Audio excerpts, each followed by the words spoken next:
Milik pusaka Efraim dan Manasye. Yosua 16 ayat 1 sampai Yosua 17 ayat 18. Kemudian keluarlah undian bagi Bani Yusuf.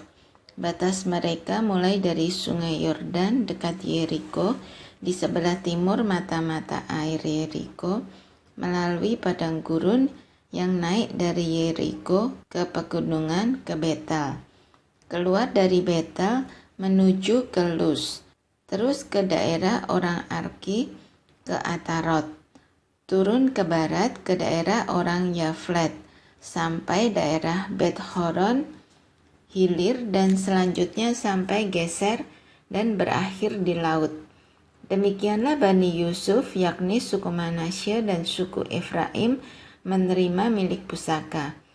Daerah Bani Efraim menurut kaum-kaum mereka ialah demikian. Batas milik pusaka mereka ke timur ialah Atarot Adar sampai Bet Horon Hulu. Ke barat batas itu keluar di sebelah utara Mikmetat.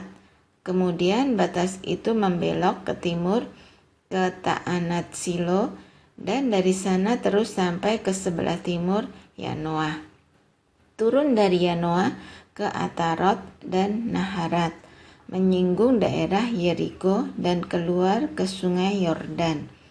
Dari Tapua batas itu terus ke barat ke sungai Kana dan berakhir ke laut. Itulah milik pusaka suku Bani Efraim menurut kaum-kaum mereka.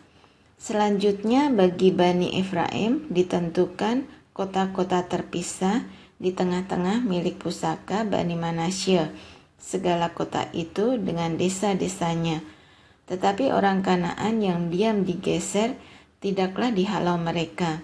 Jadi orang Kanaan itu masih tetap tinggal di tengah-tengah suku Efraim sampai sekarang, tetapi menjadi budak Rodi.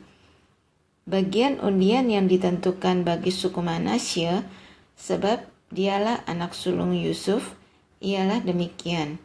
Kepada Makir, anak sulung Manasye, bapa Gilead, telah diberikan Gilead dan Basan, karena ia seorang tentara. Jadi bagian itulah yang ditentukan bagi anak-anak Manasye yang lain, menurut kaum-kaum mereka, yakni bagi Bani Abiezer, Bani Helek, Bani Asriel, Bani Sekem, Bani Hefer, dan Bani Semida.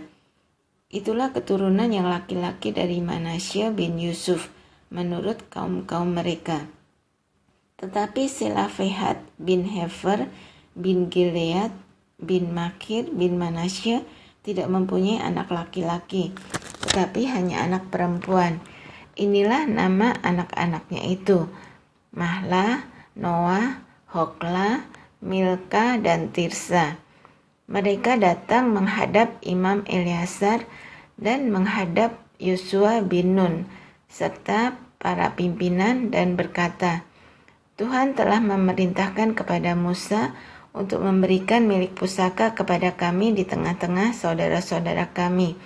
Sebab itu diberikannya kepada mereka milik pusaka di tengah-tengah saudara-saudara ayah mereka sesuai dengan titah Tuhan. Demikianlah kepada suku Manasye jatuh 10 bidang tanah selain dari tanah Gilead dan Basan yang di seberang Yordan. Sebab anak-anak perempuan Manasye telah menerima milik pusaka di tengah-tengah anak-anaknya lelaki. Sedang tanah Gilead ditentukan bagi anak-anak lelaki Manasye yang lain. Jadi batas daerah Manasye ialah dari Asyir ke Mikmetat yang di sebelah timur Sikem.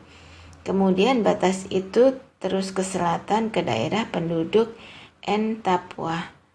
Tanah Tapua adalah kepunyaan suku Manasye, tetapi kota Tapua dekat batas daerah Manasye adalah kepunyaan Bani Efraim. Kemudian batas itu turun ke sungai Kana, ke sebelah selatan sungai itu. Kota-kota di sana adalah kepunyaan suku Efraim, sekalipun di tengah-tengah kota-kota suku Manasye. Selanjutnya, batas daerah Manasye itu lewat dari sebelah utara sungai itu dan berakhir ke laut. Ke selatan daerah itu kepunyaan suku Efraim, dan ke utara kepunyaan suku Manasye. Batasnya ialah laut. Di sebelah utara batas daerah itu menyinggung daerah Asyer, di sebelah timur menyinggung daerah Isakar. Tetapi di daerah Isakar dan Asyer ada juga kepunyaan suku Manasye, yakni Bet-Sean dengan segala anak kotanya, Yibleam dengan segala anak kotanya, penduduk Dor dengan segala anak kotanya, penduduk Endor dengan segala anak kotanya, penduduk Taanak dengan segala anak kotanya, dan penduduk Megido dengan segala anak kotanya, yakni ketiga daerah bukit itu. Tetapi Bani Manasye tidak dapat menduduki kota-kota itu, sebab orang Kanaan berhasil untuk tetap diam di negeri itu. Setelah orang Israel menjadi kuat, orang Kanaan itu dibuatnya menjadi orang Rodi, tetapi tidaklah sama sekali mereka itu dihalaunya. Berkatalah Bani Yusuf kepada Yosua demikian, "Mengapa engkau memberikan kepadaku hanya satu bagian undian dan satu bidang tanah saja menjadi milik pusaka? Padahal aku ini bangsa yang banyak jumlahnya, karena Tuhan sampai sekarang memberkati aku." Jawab Yosua kepada mereka, "Kalau engkau bangsa yang banyak jumlahnya, pergilah ke hutan dan bukalah tanah bagimu di sana, di negeri orang Feris dan orang Refaim, jika pegunungan Efraim terlalu sesak bagimu." Kemudian berkatalah Bani Yusuf, "Pegunungan itu tidak cukup bagi kami, dan semua orang Kanaan yang diam di dataran itu mempunyai kereta besi, baik yang diam di Bet-Sean dengan segala anak kotanya, maupun yang diam di lembah Yisrael." Lalu berkatalah Yosua kepada keturunan Yusuf, kepada suku Efraim dan suku Manasye, "Engkau ini bangsa yang banyak jumlahnya dan mempunyai kekuatan yang besar. Tidak hanya satu bagian undian ditentukan bagimu, tetapi pegunungan itu akan ditentukan bagimu juga. Dan karena tanah itu hutan, haruslah kamu membukanya. Kamu akan memilikinya sampai kepada ujung-ujungnya, sebab kamu akan menghalau orang Kanaan itu, sekalipun mereka mempunyai kereta besi dan sekalipun mereka kuat." Pembagian sisa tanah Kanaan di Silo, Yosua 18 ayat 1-10.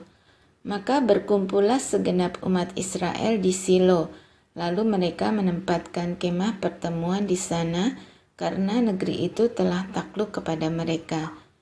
Pada waktu itu masih tinggal 7 suku di antara orang Israel yang belum mendapat bagian milik pusaka. Sebab itu berkatalah Yosua kepada orang Israel, "Berapa lama lagi kamu bermalas-malas, sehingga tidak pergi menduduki negeri yang telah diberikan kepadamu oleh Tuhan Allah nenek moyangmu? Ajukanlah 3 orang dari tiap-tiap suku, maka aku akan menyuruh mereka, supaya mereka bersiap untuk menjelajahi negeri itu, mencatat keadaannya sekadar milik pusaka masing-masing, kemudian kembali kepadaku.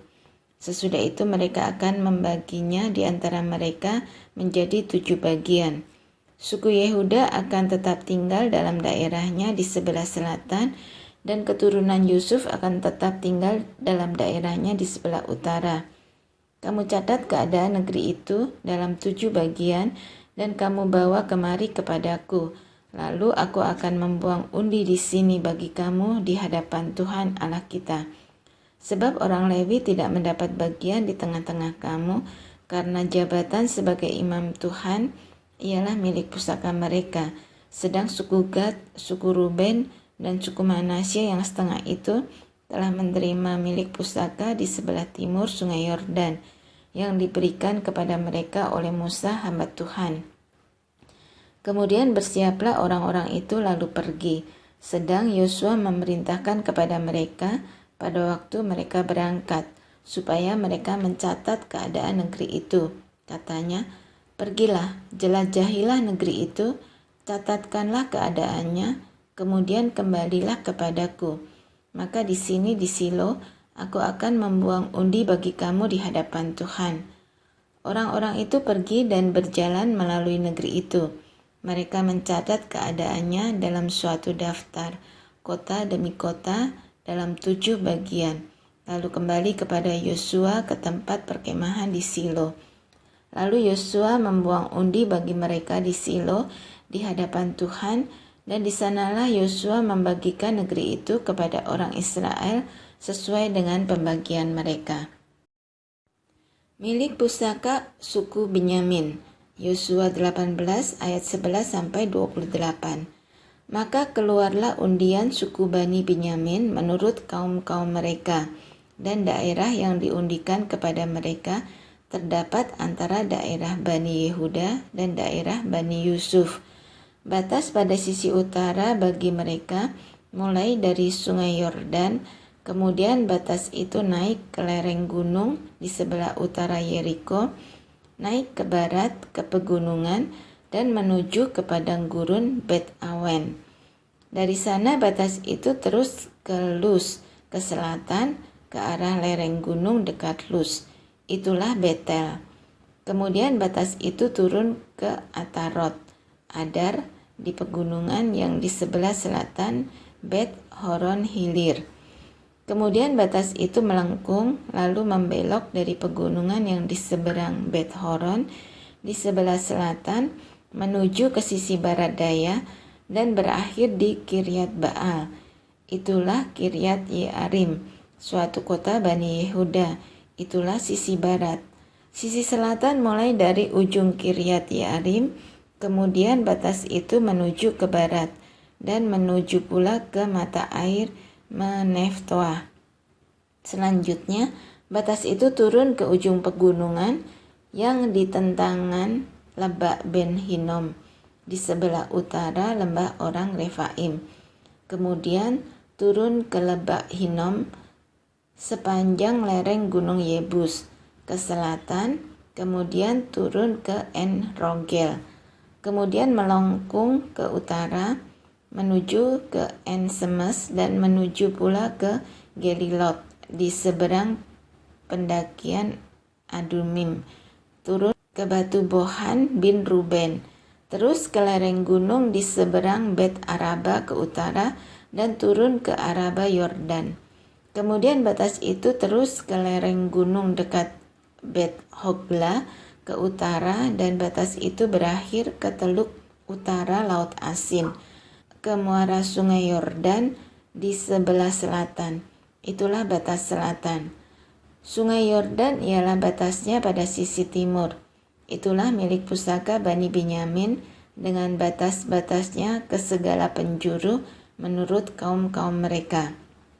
Kota-kota suku Bani Benyamin menurut kaum-kaum mereka ialah Yeriko, Bet Hogla, Emek Kesis, Bet Araba, Semaraim, Betel, Haawim, Para, Ofra, Kefar, Haamonai, Ofni, dan Geba, 12 kota dengan desa-desanya.